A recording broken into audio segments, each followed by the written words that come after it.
Wana Singida, mmeona kombe ndugu zangu? Mmeona mambo ya Singida Black Stars? Mmeona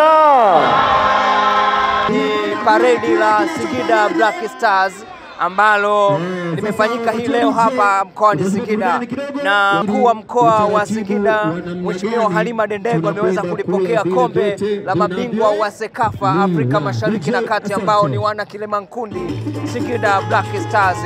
Hafla hii imefanyika katika uwanja huu wa Bombadia hapa mkoani Singida.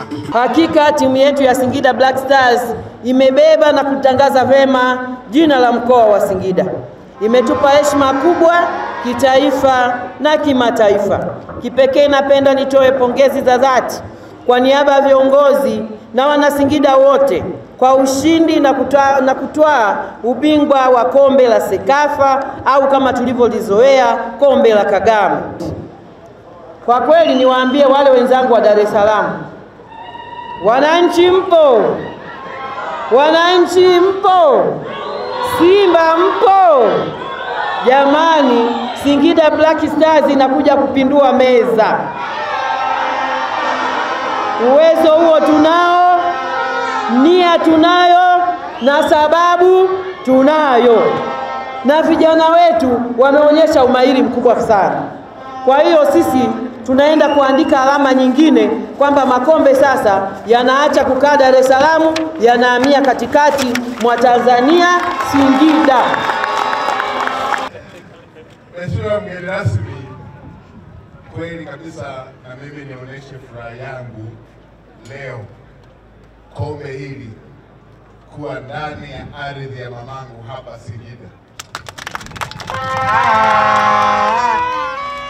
12 tunawapongeza sana kwa kujitokeza benchi ya ufundi pamoja na timu nzima. Sasa mpaka Singida wanaijadili Afrika nzima. Na naamini kwa kweli leo wana Singida tumefurahi sana. Leo tumepokea kombe la Sekafa, mabingwa wapya kutoka mkoa wa Singida. Leo alhamdulillah tunamshukuru Mwenyezi Mungu. Nina furaha sana kupokea timu yetu ya Singida. Kwa kweli tunashukuru na tunaipongeza. Singida imezidi kwenda juu. Tunaomba wananchi wa Singida waendelee kuisapoti. Kutoka hapa katika viwanja vya Bombadia mkoani Singida, leo Shiliganga FM kutoka Talanta.